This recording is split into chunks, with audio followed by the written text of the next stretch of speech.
안녕, 민규쌤입니다. 자, 이번에는 이제 3단원으로 들어가게 될 텐데요.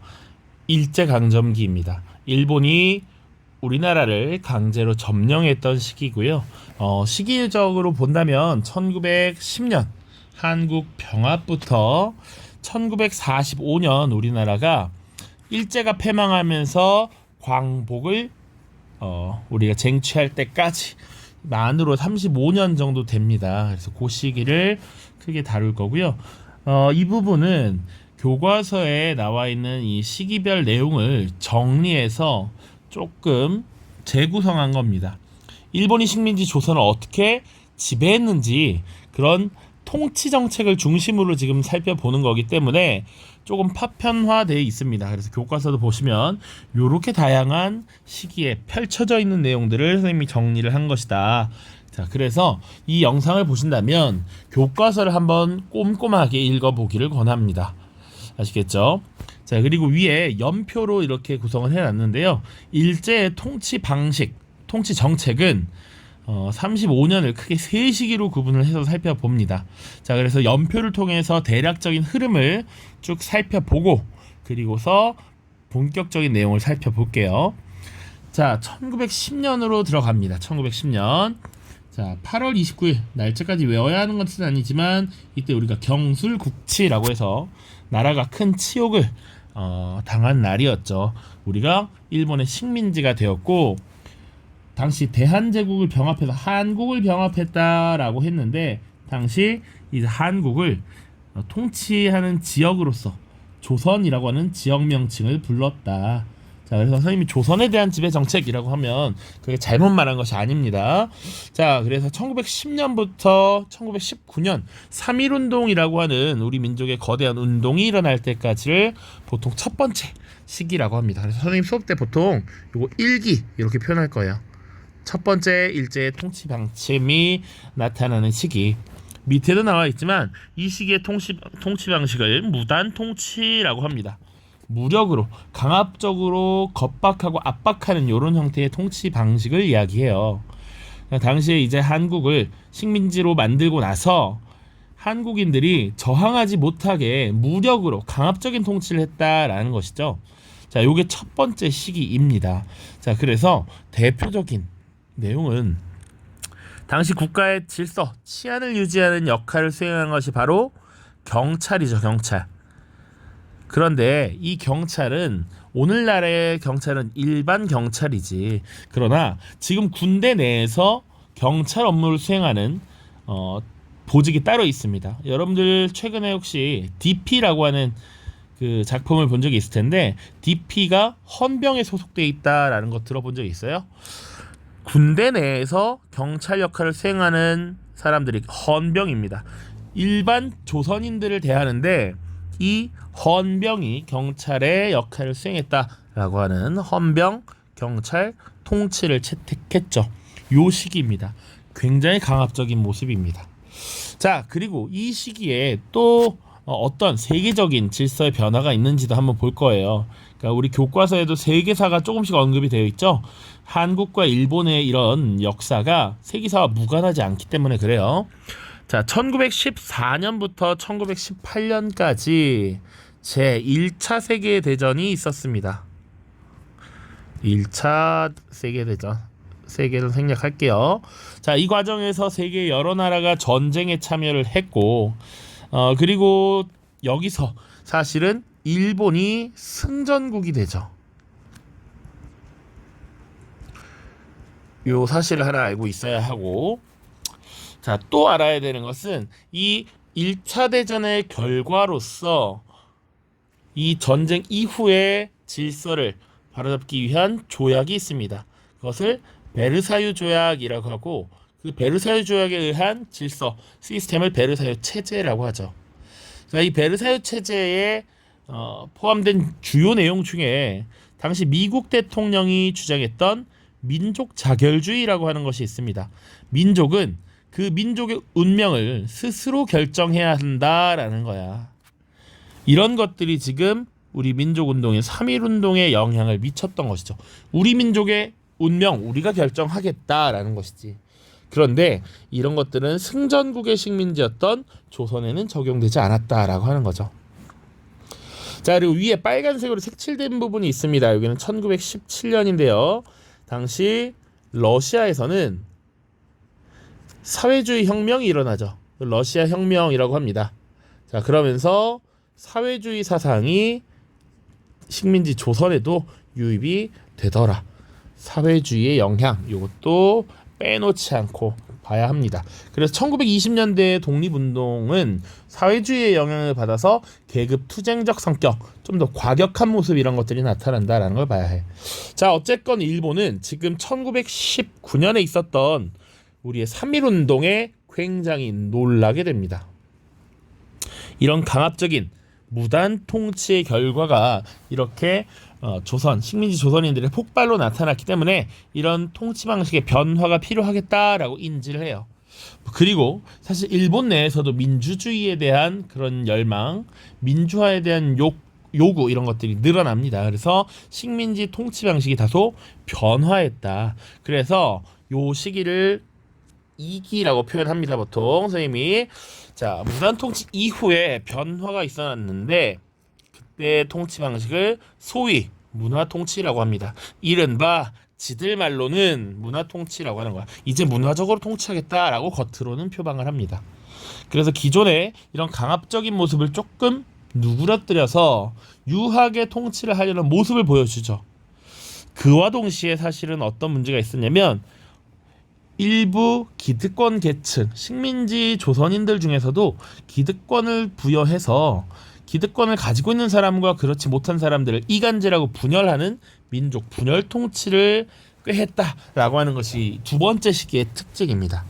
그러니까 소위 문화 통치의 본질은 민족 분열 통치가 있었다. 물론 이 시기에 그래서 헌병 경찰도 일반 경찰로 바뀌고요. 뭐 칼을 차고 있었던 교사들도 복장이 좀 바뀌게 되고요. 민족 신문도 허용되고요. 일부 자유가 허용되는 이런 모습들도 나타납니다. 자, 이렇게 2기가 쭉 진행이 됩니다. 그러다가 또 세계적으로 큰 변화가 나타납니다. 까만색으로 써놨는데 1929년에 있었던 세계 대공황이에요. 자, 이 세계적인 경제 불황이라고 하는 것, 일본도 피해갈 수가 없었고 일본이 이런 불황을 이겨내기 위해서 새롭게 식민지를 넓히고자 침략 전쟁을 벌이게 되죠. 그 첫 번째 만주 지역의 만주사변입니다. 1931년. 자, 그리고 1937년에 또 중국 본토를 공격하는 이런 전쟁을 벌이게 됩니다. 자, 침략 전쟁을 본격화했다라고 볼 수 있어요. 아무튼 이 경제 불황을 극복하기 위해 결국은 전쟁을 택하고 식민지 시장을 더욱 개척하려 했다라는 것이죠. 그래서 이 시기를 전후로 또 한 번 통치 방식이 변화하게 됩니다. 식민지 조선인들을 악랄하게 착취했던 것은 중일전쟁 이후이긴 한데 보통 쉽게 1기, 2기, 3기를 나눌 때 1910년대, 20년대, 30년대 이후 이렇게 보면 좀 더 편하기 때문에 선생님이 이렇게 3기라고 적어 놓을게요. 자, 3기는 어떻게 됐느냐? 이제 진짜 대규모의 전쟁을 필요로 했고요.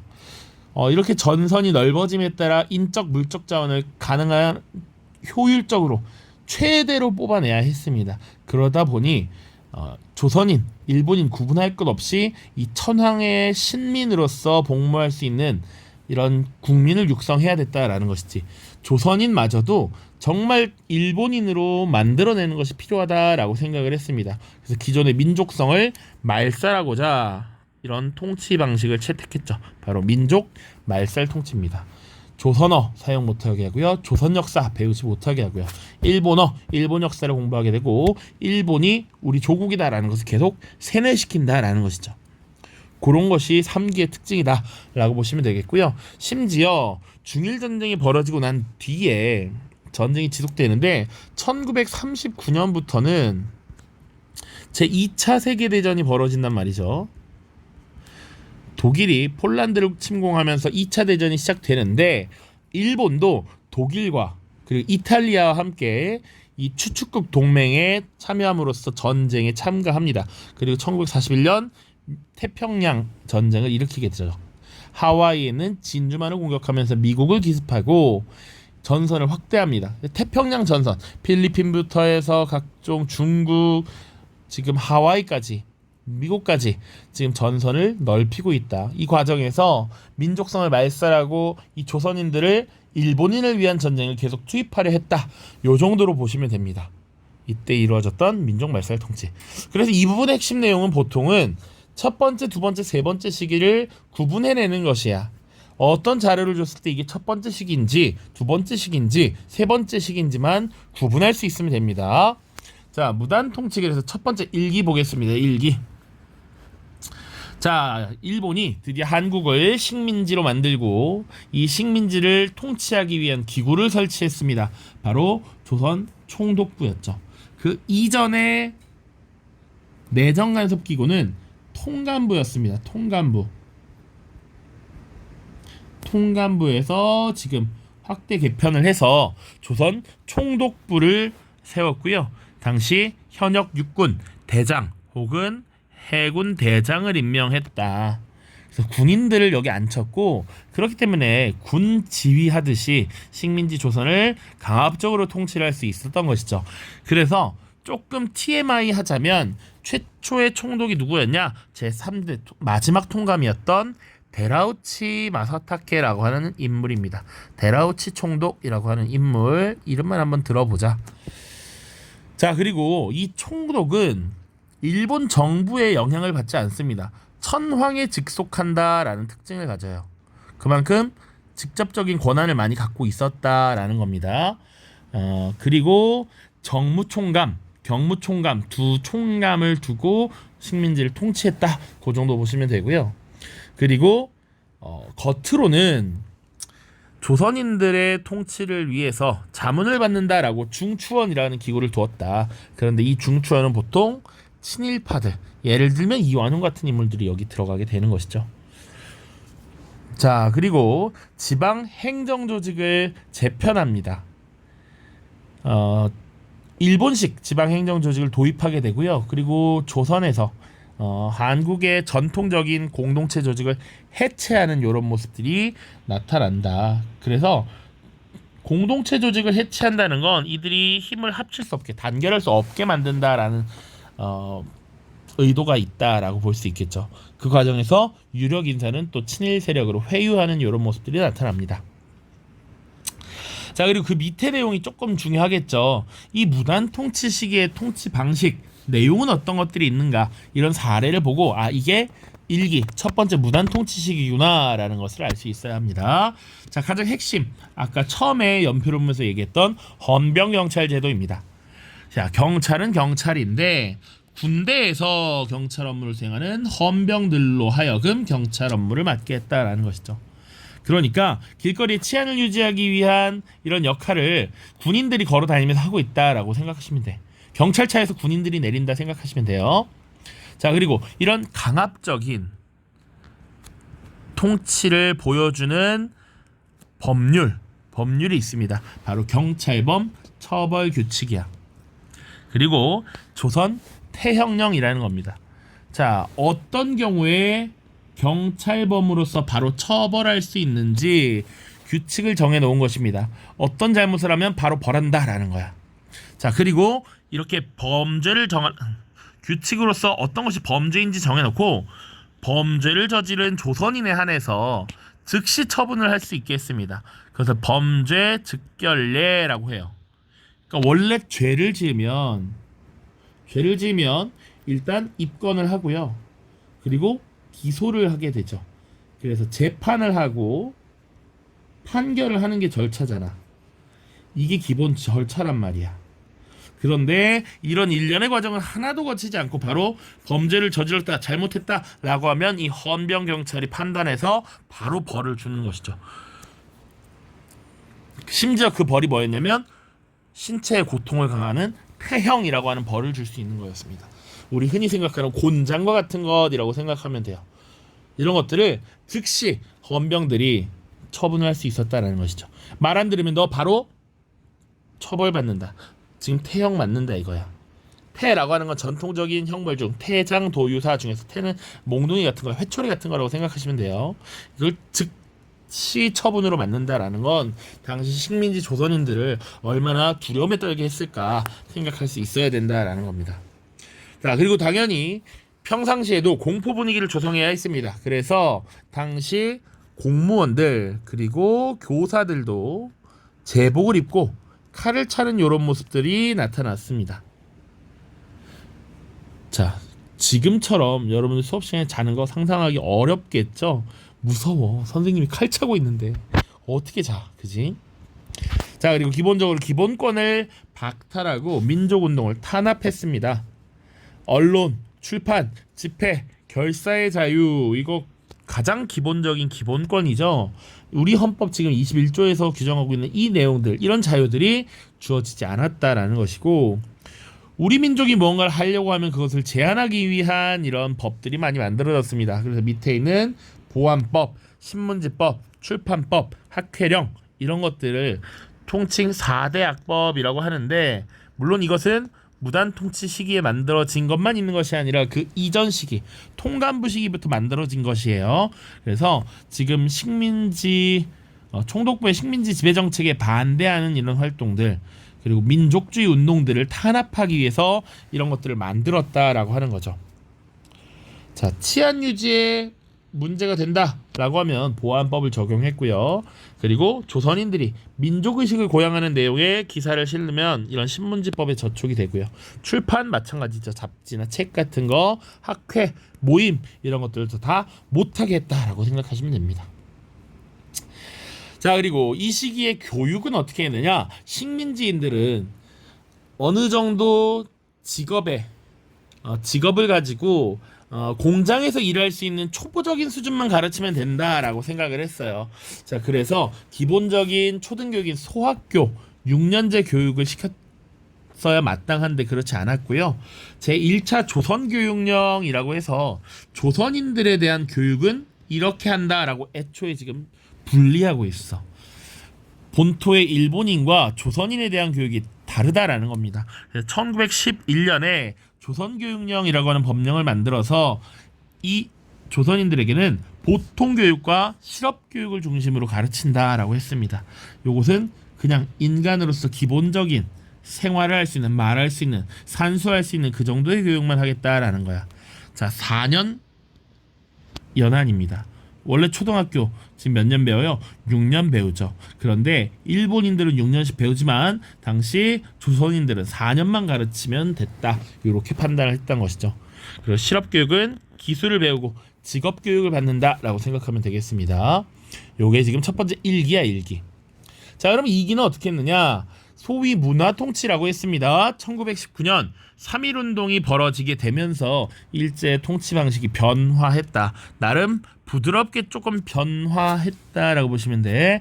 그래서 자기들도 문화적으로 통치하겠다라고 해서 소위 문화통치라고 해. 그러나 이 문화통치는 다소 기만적인 측면이 있었다. 그러니까 유화책을 펼치는 것 같지만 그 와중에 조선인들을 분리하고 분열시켜서 지금 서로 자멸하게 만들려는 이런 모습이었다. 자, 그래서 이런 문화 통치를 실시했던 목적은 무엇이냐? 제한된 자유를 허용해서 일제에 협력하는 사람들을 양성하려고 했고요. 그리고 3.1운동과 같은 항일 민족운동이 일어나지 않도록 관리를 하겠다라는 것이죠. 자, 그래서 실제로 1920년대가 되면 일제에 협력하는 이런 사람들이 나타납니다. 그러니까 예를 들어서 자치로를 주장하는 사람들이 있어요. 일본이 허용해주는 범위 내에서 우리가 스스로 자치를 하자. 일본에게 식민지배 당한 거 어쩔 수 없는 현실이고 이걸 받아들이고 일본의 허락 내에서 우리가 우리 스스로를 위해 할 수 있는 자치를 할 수 있는 권한을 얻어보자 라든지 아니면 우리가 일본 의회에 진출할 수 있는 참정권을 얻어보자 이런 움직임들이 나타난다라고 보시면 되겠습니다. 자, 그래서 이 두 번째 시기의 중요한 내용은 문화통치 시기에 나타났던 이런 유화적인 통치의 모습들, 그러나 그 이면에 숨겨져 있는 실상을 구분하는 것이 필요합니다. 자, 그래서 총독의 자격 변화가 있었대. 자, 보시면 기존에는 원래 육해군 대장들이 임명됐지, 현역 군인들이 임명이 됐단 말이죠. 주로 무관이었습니다. 그런데 이제 문관 총독도 임명 가능하도록 하겠다라고 밝혔습니다. 자, 그런데 실제로 임명된 사례는 없었어요. 그러니까 이 당시에 문화 통치 시기에 등장한 총독이 사이토 총독입니다. 사이토 마코토라고 하는 인물이에요. 자, 이 사이토 총독 또한 해군 대장이었습니다. 문화 통치하겠다라고 했지만 그 이후에도 계속 군인 출신들이 총독으로 임명되었다. 자, 그리고 기존의 헌병 경찰 제도를 보통 경찰 제도로 바꾸겠다, 혹은 일반 경찰 제도로 바꾸겠다, 이렇게 모습을 보였죠. 실제로 군인들이 경찰 업무를 수행하던 헌병 경찰 제도에서 나아진 것처럼 보였습니다. 그러나 식민지 통제를 확실히 하기 위해서 경찰서와 경찰관의 수가 3배나 증가했습니다. 관련 예산이 3배나 증가했고요. 1군 1경찰서, 1면 1주재소 체제라고 지금 여기 나와 있는데, 그만큼 경찰서 숫자가 많아졌다라는 것이고, 촘촘하게 이 조선인들을 감시할 수 있는 감시망을 구축했다라는 겁니다. 자, 그리고 독립운동을 하는 이 정치운동, 정치범들을 주로 담당하는 고등경찰제를 만들었다라는 것도 이 시기의 특징이고요. 그리고 민족운동을 하는 독립운동가들을 탄압하기 위해서 치안유지법이라는 것을 제정합니다. 특히 이 치안유지법은 어떤 사람들을 대상으로 하고 있냐면, 분명 1919년 이후에 러시아의 혁명 이후 사회주의가 유입된다라고 했습니다. 이 사회주의자들의 독립운동이 좀 더 과격했습니다. 이 사회주의자들을 탄압하기 위한 주 용도였다. 물론 사회주의자뿐만 아니라 사회주의자의 반대편을 보통 민족주의라고 부릅니다. 민족주의자들 중에서도 이 치안유지법을 적용받은 사람들이 있었죠.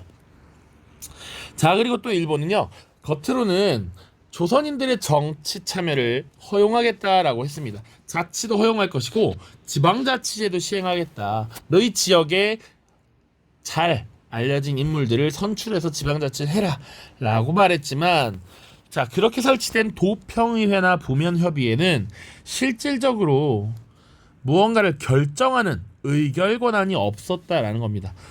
뭐 정할 수 있는 게 없는데 그걸 자치라고 말할 수 있나요? 아니죠.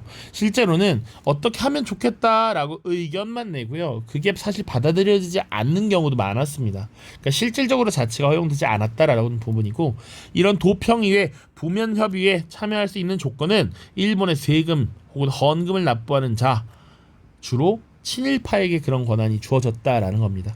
그래서 여기 참여하면서 일본에 협력하는 자, 그리고 일본에 협력하지 않고 저항하는 자, 이렇게 나뉘게 되는 것이지, 우리 민족이 분열되게 된다라는 겁니다. 자, 그리고 동아일보, 조선일보와 같은 우리 민족이 만든 신문도 발간하도록 허용했습니다. 그러나 주로 검열, 삭제, 기사 삭제 혹은 발간의 정지, 이런 처분들이 많이 내려졌다. 그러니까 반일적인 요소들이 있는지 검열을 주로 했다라는 겁니다. 자, 교육 정책에서도 아까 제 1차 조선교육령에선 보통교육과 실험교육 중심으로 조선인의 교육을 하겠다라고 했다면, 제2차 조선교육령이라고 하는 것을 1922년 발표해서 식민지 조선인에 대한 교육 기회도 확대하겠다, 그리고 너희도 대학 설립 가능하게 바꾸겠다, 이렇게 말을 했습니다. 자, 그러나 역시나 보통교육, 실업교육 중심으로 이루어졌고요. 그리고 우리는 지금 21세기 들어서, 그것도 2020년 이후에 보통 이제 무상교육, 고등학교까지 무상교육이 됐지만, 이 시기만 하더라도 초등학교에도 흔히 기성회비라고 하는 돈을 납부해야 수업을 받을 수 있었습니다. 그러니까 식민지 조선인들의 경제력이 받쳐주지 않았기 때문에 교육을 받기는 굉장히 어려웠다. 그리고 이 대학 설립을 가능하게 하겠다라는 일본의 이런 발표에 우리 민족들이 돈을 모아서 우리 민족들의 고등교육을 시킬 수 있는 밀립대학 설립운동이라고 하는 것을 벌입니다. 그런데 이것을 탄압하는 모습을 보인다. 그리고 이것을 탄압하면서 만들어줄게 라고 하면서 경성제대라고 하는 대학을 설립하게 되는 것이죠. 물론 이 대학도 조선의 독립운동을 하시는 이런 민족의 거두들은 주로 갈 수 없었고 보통 일본인의 자녀, 친일파의 자녀들이 주로 들어가게 되었다. 이런 한계가 있었습니다. 그러니까 실제로는 겉으로 되게 유화적이고 문화적인 통치를 하겠다 이렇게 보이지만 실제로는 오히려 더 교묘하게 이 민족의 어떤 독립의 열망, 교육적 열망 이런 것들을 뭉개고 있다라는 것이죠. 자, 그다음 세 번째입니다. 민족 말살 통치. 배경 보시면 세계 대공황 이후에 일제가 침략 전쟁을 확대했습니다. 그래서 대표적인 전쟁 1931년 만주 지역을 침략하고 괴뢰국인 만주국을 세운 만주사변이라는 사건이 있고요. 1937년에는 이제 중국 본토를 침공하면서 전선을 넓히게 되었다. 자, 그 이후에 한국인의 민족 정신을 말살하고 일본 국왕을 흔히 일본이 천황이라고 부르는 그 존재를 숭배하도록 그런 정신교육을 시킨다라고 보시면 되겠습니다. 그래서 핵심은 황국 신민화 정책이야. 천황의 국가 일본에 신화된 백성을 만든다라는 겁니다. 자, 그래서 곧 황국 신민화 이꼴 한국인의 일본인화라고 생각하시면 되고요. 그래서 이걸 만들기 위해서 한국인을 일본인으로 만들기 위해서 시행한 주장한 이론적인 내용이 뭐였냐면 바로 내선일체와 일선동조론이었습니다. 내선일체란 내선 이것은 내지인을 의미합니다. 일본의 입장에서 내지인 이것은 일본인을 의미하는 것이고요. 선은 바로 조선인이 되겠죠. 내지인과 조선인은 일체다, 한 몸이다 라는 것이. 자, 그리고 일선동조론이라고 하는 것을 강조합니다. 일선, 일본을 말하는 것이고 선은 당연히 조선을 또 말하는 것이죠. 근데 조상이 같다라는 의미야. 자꾸 한국인과 일본인은 다르지 않다라는 걸 계속 주입하고 있습니다. 자, 그리고 황국 신민서사라고 하는 것을 암송시키죠. 학교에서도 일반 직장에서도 천황의 국가, 일본의 신화된 백성임을 스스로 고백하도록 하는 이런 것을 외우게 합니다. 자, 그리고 당시 일본의 전쟁에 참여해서 죽은 이들을 주로 모셔놓는 신사를 참배하도록 한다든지 천황이 살고 있는 궁성에 절을 하도록 한다든지 이런 것들을 강요하고요. 이런 내용들 다 알고 있어야 합니다. 자, 그리고 1940년대에 가면 아예 한국식 조선의 이름을 쓰지 못하도록 하고요. 일본식 성명을 강요합니다. 그래서 기존의 조선인 이름들도 조선인의 이름도 다 일본인으로 바꾸도록 이렇게 하는 것이죠. 그래서 창씨개명이라고 합니다. 자, 그래서 창씨개명을 하지 않으면 불이익을 주는 방법을 통해서 모두가 바꾸도록 이렇게 하는 것이죠.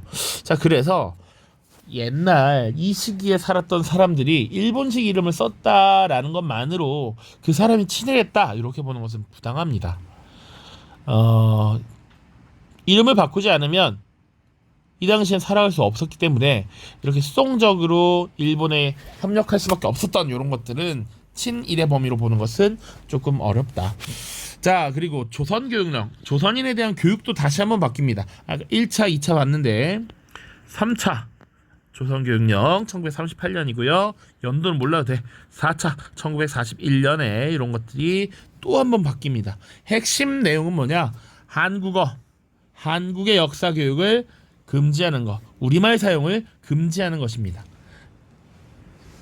3차 때는 조선어, 조선 역사를 선택 과목으로 만듭니다.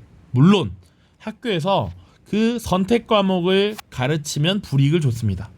사실상 못하겠어. 아예 4차 교육과정에는 4차 교육령에서는 조선어나 조선 역사를 교육과정에서 빼버리는 겁니다. 가르칠 수 없게 만들어버린 겁니다. 자, 그리고 우리가 어르신들이 많이 알고 있는 이 국민학교라고 하는 명칭을 이때 쓰게 됩니다. 국민학교령. 소학교의 명칭을 국민학교로 변경했다라는 것이고요. 여기서 국민이란 황국 신민의 줄임말이다. 천황의 국가에 신하된 백성을 기르는 학교라는 의미였습니다. 자, 근데 이 의미를 우리가 잘 몰랐고 이 국민학교라는 명칭이 언제 바뀌었냐? 1996년에 바뀌었습니다. 선생님이 그래서 초등학교 들어갈 때 선생님 초등학교를 들어갔는데 98년에 들어갔고요. 대학교 선배가 96년에 들어갔어요. 그래서 자기는 국민학교에 입학했다가 초등학교를 졸업했다 이런 얘기를 했습니다. 국민학교라는 명칭 이것을 되게 늦게까지 쓰고 있었다라는 마음 아픈 그런 사연이 있었죠. 자, 그리고 한글로 만든 신문 다 폐간시켜 버렸습니다. 동아일보, 조선일보 이런 것들이 폐간되고요. 그리고 침략 전쟁에 중일 전쟁 이후에는 엄청나게 많은 인적 자원이 필요하다 보니 자꾸 일본인을 대신할 병력을 조선인에서 차출하죠. 강제 징병을 하게 되지. 자, 그렇게 하기 위해서 한국인들이 되게 존경하던 이런 예술인들, 종교인들, 교육자들을 회유해서 이들을 친일파로 만들고 홍보를 합니다. 자본가, 교육자, 종교인, 언론인, 예술가 등이 이런 친일적 행위를 통해서 조선인들이 침략 전쟁에 함께 동참할 수 있도록 이렇게 하는 모습이 나타난다. 자, 내용 이렇게 정리를 해봤고요. 교과서 간단하게 보도록 하겠습니다. 자, 161쪽에는 지금 세계대전과 관련된 내용이 있는데요. 한번 그냥 가볍게 읽어보시면 됩니다. 직접 출제 범위가 아닙니다. 162쪽도 마찬가지입니다. 자, 163쪽으로 바로 넘어가겠습니다. 일제무단통치, 흔히 1기, 1910년대가 되겠죠. 식민통치 방식이 나타나 있는데 여기 보시면 제복을 입고 칼을 들고 있는 교사의 모습 이렇게 나와 있습니다. 자, 그래서 당시 보통 학교의 교사들에게 제복을 입고 칼을 차게 해서 공포 분위기를 조성하고 위협했다라는 내용이죠. 자, 내용 보겠습니다. 자, 헌병경찰을 통한 무단통치라고 되어 있고요. 최고 기구로서 조선 총독부를 설치했고, 그리고 일본 국왕에 직속돼서 의회와 내각의 통제를 거의 받지 않았고 행정입법 사법 군 통수권을 가졌다. 사실상 식민지 조선에서 거의 왕과 같은 존재였다라는 것이죠. 그리고 일부 한국인을 정치에 참여시키는 명분으로 자문기관 중추원을 두었다. 친일파로 구성되어 있고요.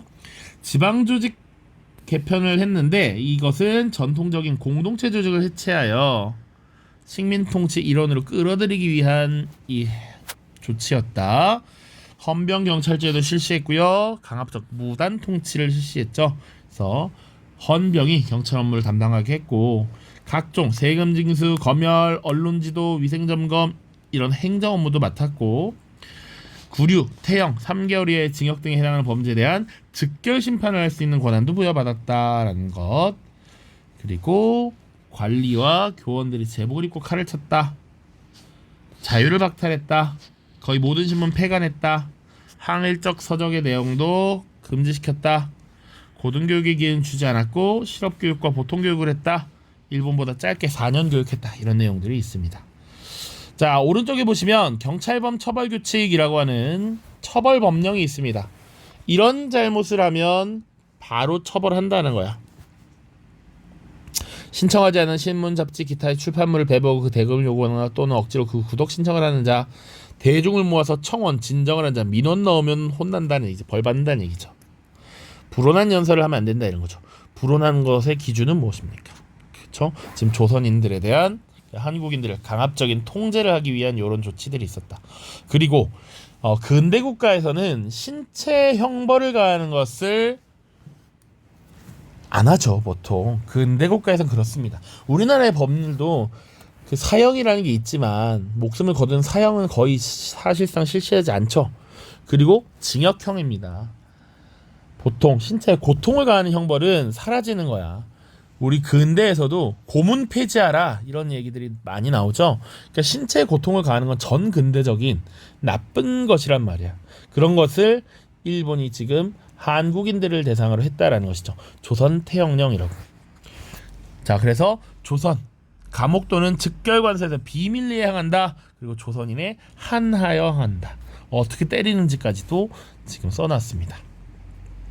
자, 164쪽을 다음 시간에 보고요.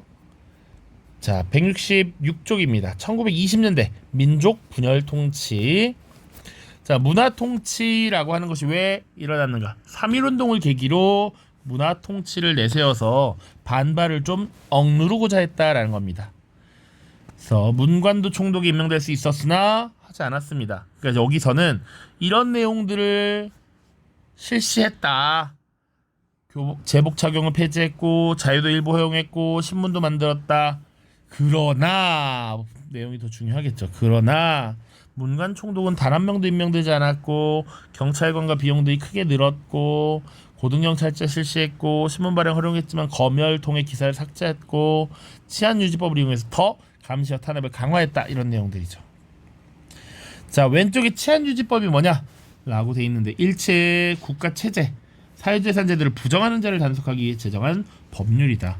자, 주로 사유재산 제도를 부정하려고 했던 것은 사회주의자들을 얘기하는 겁니다. 그래서 사회주의 운동을 주로 타겟으로 했지만 농민 노동운동, 항일민족운동을 탄압했다라는 것이죠. 자, 위에는 검열로 이렇게 칸이 비어있는 이런 신문이 지금 보이죠? 다음입니다. 밑에 문화통치 방침. 조선 통치의 방침인 일시 동인의 대의를 존중하고 동행평화를 확보하여 민중의 복리를 증진하는 것은 대원칙으로 일찍이 정한 바이다. 정부는 이렇게 바꾸겠다라고 쭉 나와 있죠. 관제를 개혁하여 총독임명의 범위를 확장하고 경찰제를 개정하며 일반 관리나 교원 등의 복지를 폐지함으로써 시스템에 순응하고 조선인에 대해서 더 대우하겠다. 쭉쭉쭉 나와 있죠. 자, 이런 것을 왜 했느냐? 무단 통치에 대한 한국인의 저항, 3.1운동이라고 하는 민족적인 대저항이 있었죠. 그리고 국제사회의 비난 여론도 있었다. 자, 그래서 민족 분열책 어떤 것들이 있었는가? 정치에 참여할 수 있다라고 선전하면서 지방제도를 개편했고 지방자치제를 실시하는 것처럼 했단 말이야. 그래서 부면협의회 도평위를 설치했으나 의결권이 없는 자문기구였고 주로 일본인이나 친일 인사로 구성되었다. 교육기회 확대를 표방하면서 교육연한을 4년에서 6년으로 늘리고 학교를 일부 증설했다. 그럼에도 불구하고 여전히 학교 수가 많이 부족하고 학비가 비쌌기 때문에 한국인의 취업률은 굉장히 낮았다. 자, 문화통치는 제한된 자유를 허용하여 일제협력자를 양성한 반면 항일 민족운동을 탄압하는 민족 분열 정책이었다. 일부 지식인들은 민족 개조론, 자치론, 참정권론 등을 주장하여 민족운동의 분열을 초래하기도 하였다. 자, 문화통치의 실상입니다. 자, 분명히 문화통치하겠다라고 밝혔던 사이토 총독이 민족운동에 대한 대책이라고 해서 뒤통수를 치고 있는 것이죠. 친일파를 양성하겠다라는 내용이니까 읽어보십시오. 경찰제도 분명히 1918년 이건이 1기니까 헌병경찰 통치 시기고요. 1920년은 보통경찰제가 시행된 거란 말이야. 그런데 지금 보시면 경찰기관이 거의 3.5배 늘었고요. 경찰 인원도 거의 3.5배가 늘었고요. 비용도 3배가 늘었죠. 이거 기만이라냐, 기만. 치안유지법과 관련해서 한국인 구속자 수가 점점 늘어나고 있습니다. 점점 늘어나고 있다. 민족운동에 대해서 더 오히려 화끈하게 탄압을 하고 있다. 이거 기만이다. 자, 이제 쭉 넘어가야 됩니다. 1930년대 여기 지금 209쪽 보시면 30년대 이제 대공황 2차 세계대전 내용 나와 있습니다. 한번 읽어보시고 213쪽으로 봐야 됩니다. 민족 말살 통치. 자, 침략 전쟁을 확대하면서 한국인의 정신을 말살하고 일본인으로 만들고자 했다라는 겁니다. 자, 36년 조선 총독으로 부임한 미나미는 내선 일체를 강조했고 한국 신민화 정책을 강화했습니다. 그래서 한국 신민 사사를 암송하게 하고 궁성요배를 하게 하고 신사를 세우고 신사의 참배를 강요했고 한국인의 성과 이름을 일본식으로 바꾸도록 강요하는 법령을 바꿔서 창씨개명도 강요했습니다. 자, 조선교육령도 개정해서 한국어, 한국 역사 이런 거 교육 금지되고요. 우리말 사용도 금지되고 모든 수업이 일본어로 진행됐습니다. 그리고 41년에 한국신민학교라는 뜻에서 국민학교로 바꿨고 한국신민의 가치관을 주입하기 위해서 도덕, 철학, 사상 이런 것들을 계속 주입했다라는 겁니다. 그리고 조선일보와 동아일보 등의 신문을 폐간하기도 했죠. 그리고 주로 친일파를 활용해서 일제 침략 전쟁에 참여하도록 홍보했다라는 겁니다. 자, 오른쪽에 보시면 한국 신민서사를 외우고 있는 모습이야. 우리는 대일본 제국의 신민입니다. 우리는 마음을 다하여 천황폐하에게 충의를 다합니다. 강한 국민이 되겠습니다. 이런 모습이죠. 여러분들이 말모이라고 하는 영화를 봤는지 모르겠는데, 말모이라고 하는 영화를 보시면 이 학교에 교육비를 제대로 내지 않거나 아니면 그 집이 독립운동을 하거나 이러면 강제로 전쟁에 끌고 가는 모습이 나타납니다. 조회 때 누구 이름을 불러서 전쟁에 참여하도록 하는 이런 모습들이 나타나. 요게 그 시기입니다. 자, 일제 침략 전쟁에 협력한 사람들이라고 있어요. 자, 침략 전쟁에 협력하고 친일 활동의 종류에는 어떤 것들이 있는가? 2004년에 반민족행위 진상규명에 관한 특별법이라는 걸 만들어서 이 당시에 활동을 했었습니다. 자, 학병, 지원병, 징병 또는 징용을 전국적 차원에서 주도적으로 선동하거나 강요한 행위. 사회문화기관이나 단체를 통하여 제국주의의 내선 융화, 황민화 운동을 적극적으로 주도함으로써 일본 제국의 식민통치 및 침략전쟁에 적극 협력한 행위. 대표적으로 이렇게 세 가지 사례가 나타나 있습니다. 경제적으로 군수물자를 헌납하는 경우, 학도병 지원을 권유한 경우.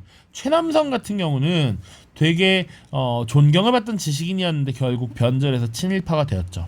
우리 최남선 언제 배웠냐면 2단원 문학 파트에 신채시 해에게서 소년에게라고 하는 작품 봤었죠. 그거 쓴 인물이야. 그만큼 문학적 재능도 있었던 예술가, 대표적인 예술가였어. 존경받고 있었어. 글을 정말 잘 쓴다고 칭송받던 최고의 조선인 엘리트였어. 그런데 학도병 지원을 권유했다는 거죠. 학도여, 성전에 나서라. 성스러운 전쟁에 참여하라. 보람있게 죽자. 이런 소리를 했다라는 것이죠. 그리고 침략 전쟁을 미화한 김기창이라는 인물이 있습니다. 자, 총호병사라는 작품을 그려서 전쟁에 대한 굳은 의지를 표현하고자 했고요. 심지어 어렸을 때 어린이들은 잘 모르죠.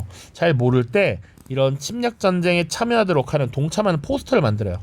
어린이들을 병사로 이렇게 그려놓고 되게 멋있는 것처럼 이렇게 만들어서 아이들이 전쟁에 뛰어들도록 해.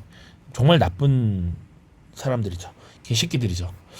그런 경우 굉장히 많았다라는 겁니다. 이 자료는 자료 3번만 보겠습니다. 나머지는 경제 파트 다음 영상에서 볼 거니까.